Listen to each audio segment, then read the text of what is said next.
Parler de pauvres en ce qui concerne les populations du Sahel est assurément très en dessous de la réalité. Damnés de la terre serait sans doute une expression plus appropriée, surtout par les temps qui courent. Une grave crise alimentaire s'annonce dans l'indifférence quasi générale. Des ONG comme Action contre la faim et Oxfam tirent déjà la sonnette d'alarme. Quels sont les pays touchés? Vous le voyez sur cette carte, le Niger, le Tchad, le Mali, la Mauritanie, le Sénégal et le Burkina Faso, où l'on vous emmène maintenant, et plus précisément la province rurale et isolée de la Diapaga. Elle compte 45 000 habitants. Là-bas, la sécheresse a fait chuter la production céréalière de 32% par rapport à l'an dernier. Il y a moins de denrées, les prix alimentaires flambent, les taux d'admission d'enfants sous-alimentés dans les centres nutritionnels ont doublé. Marc Dana et Emmanuel Charrieras se sont rendus sur place.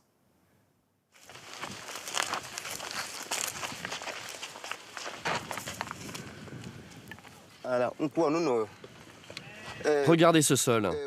Il est devenu tout sec. Je ne peux pas bien le cultiver. On ne peut rien en faire de cette terre.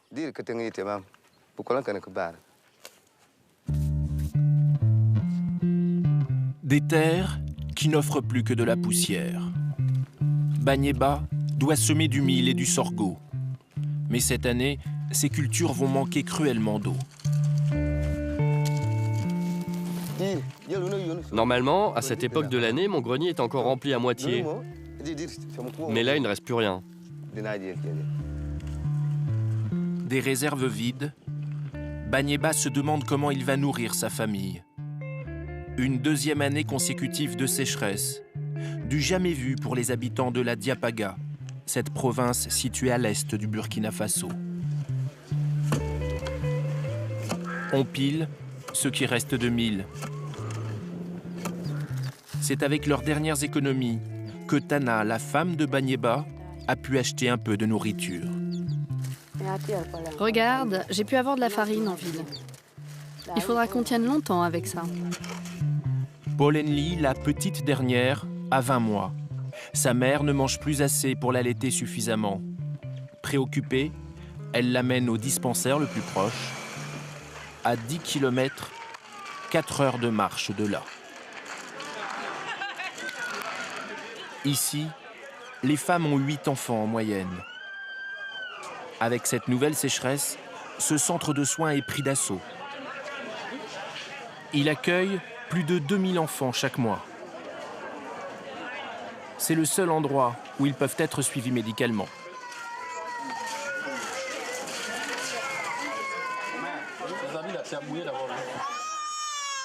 Ce petit garçon a 8 mois.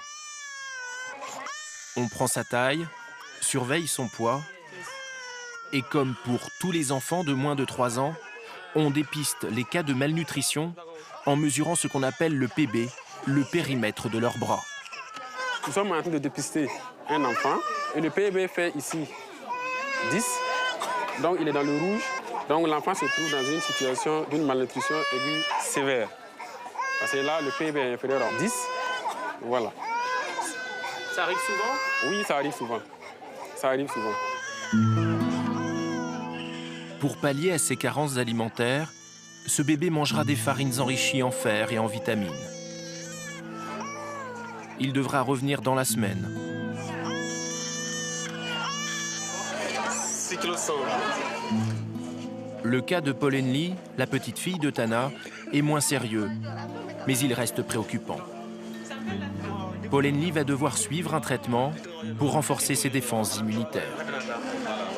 Là, il faut prendre un comprimé le matin et un le soir, pendant 3 jours. Les membres de la mission humanitaire présents sur place sont inquiets. Selon eux, pour ces enfants, le pire est encore à venir.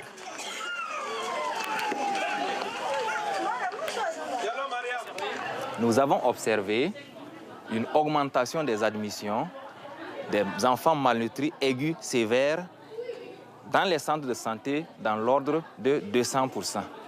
Et il y a un risque de mortalité élevé chez ces enfants atteints de malnutrition. Si rien n'est fait, on risque d'avoir une explosion d'admission d'ici la période de mai-juin. Les responsables de l'organisation humanitaire souhaitent nous montrer ce que risquent ces enfants. Ils nous emmènent dans un centre où d'autres sont cette fois hospitalisés.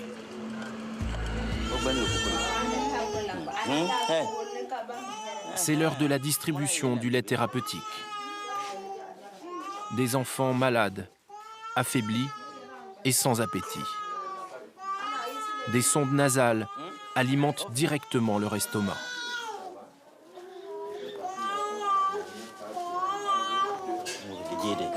Il faut garder la seringue bien au-dessus de la tête pour que le lait descende. Des cas de kwashiorkor avec sa rétention d'eau et ses œdèmes. Des cas de marasme, cette maladie dite du vieillard asséché, souvent aggravée par des vers intestinaux. Une quarantaine d'enfants sont soignés ici chaque mois.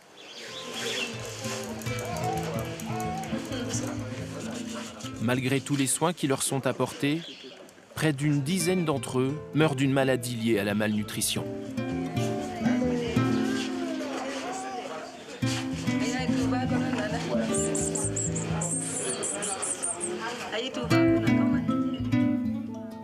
Pour nourrir leurs enfants, les habitants de la Diapaga vendent ce qui leur reste, quelques bêtes. Mais elles aussi ont souffert du manque d'eau, de cette terre asséchée, de plus en plus stérile. Au marché de Njamboali, elles sont observées et palpées de près avant toute transaction.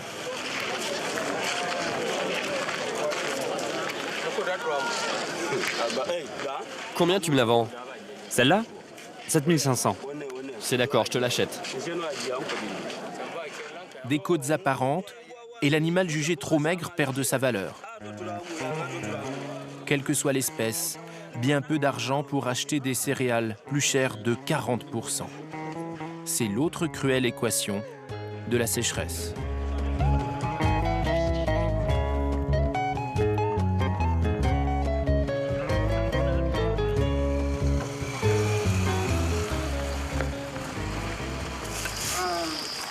Au bord de la route, ceux qui n'ont plus rien à vendre sont condamnés. Comme prisonniers de cette famine, ils déterrent les pierres. Nous retrouvons Banyeba. Avec les membres de son village, ils aménagent leur sol.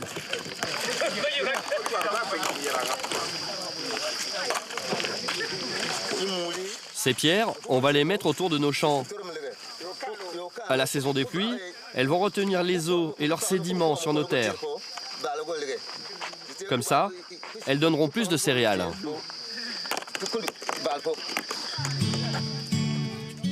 Des petits murs de pierre qui rendent les sols plus fertiles. Un travail contre les sécheresses de demain. Payé dès aujourd'hui pour permettre à Banyeba de nourrir sa famille. Comment t'appelles-tu? Kumbare Banyeba.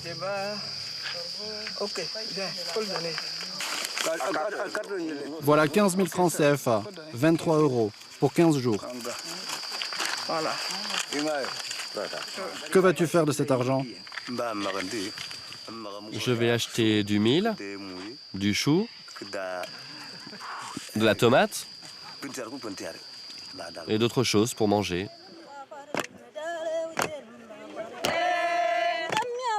On construit aussi des digues pour la culture du riz. Face à la famine, l'aide humanitaire distribue souvent des sacs de nourriture et repart aussitôt. Mais ici, on travaille à long terme. Éric Pitois représente la Commission européenne. Là, l'argent qu'ils vont gagner, qu'est-ce qu'ils vont en faire la prochaine fois? Ils vont encore acheter du mil? L'Europe finance ce programme Cash for Work, argent contre travail, destiné aux familles les plus vulnérables. Quand on est au fin fond de la Somalie, qu'il n'y a plus du tout de nourriture, on est obligé de faire de la distribution. Mais quand on peut éviter de faire de la distribution, que les marchés sont fonctionnels, il vaut mieux injecter du cash dans les marchés. Pour la bonne raison, c'est que ces gens-là vont avoir de l'argent, ça les responsabilise, ça leur permet de faire ce qu'ils veulent avec leur argent. En général, ça va en priorité dans la nourriture, ça peut parfois leur permettre de diversifier aussi les sources de nourriture. Et puis, l'autre avantage, c'est que ça fait fonctionner aussi le circuit du marché. Donc, il y a plus de gens qui, indirectement, bénéficient de ce genre d'aide. Au Burkina Faso, 7 millions de personnes sont menacées par cette crise alimentaire, selon les autorités, qui lancent un appel à l'aide internationale. Pour attirer l'attention, les organisations humanitaires font appel à des personnalités. Première arrivée, Tikenja Fakoly, la star ivoirienne du reggae.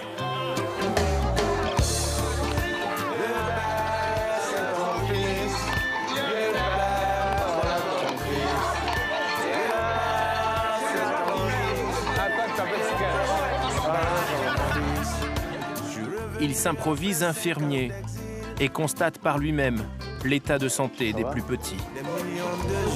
Ça doit avoir chaud. On a beaucoup fatigué la petite. Hein? C'est 61 ça. 61, voilà. C'est fini maintenant. Hein? Moi, je suis triste de voir des cas comme ça ici. Et c'est une réalité que si on ne prend pas les dispositions, que c'est des cas qui peuvent s'aggraver. Niger, Tchad, Mali, Mauritanie, la situation est aussi alarmante dans d'autres pays du Sahel.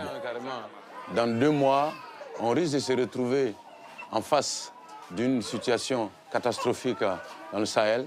Et je pense qu'on peut agir si maintenant on prend les dispositions. Donc je suis là pour pousser ce coup de gueule, attirer l'attention de la communauté internationale, attirer l'attention en tout cas de tous ceux qui veulent faire quelque chose pour que nous puissions sauver des enfants, parce que les enfants représentent l'avenir de ce pays, d'abord, ensuite l'avenir de l'Afrique.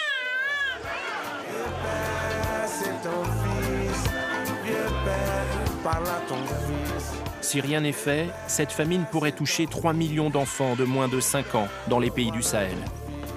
Selon les organisations humanitaires, près de 16 millions de personnes sont menacées.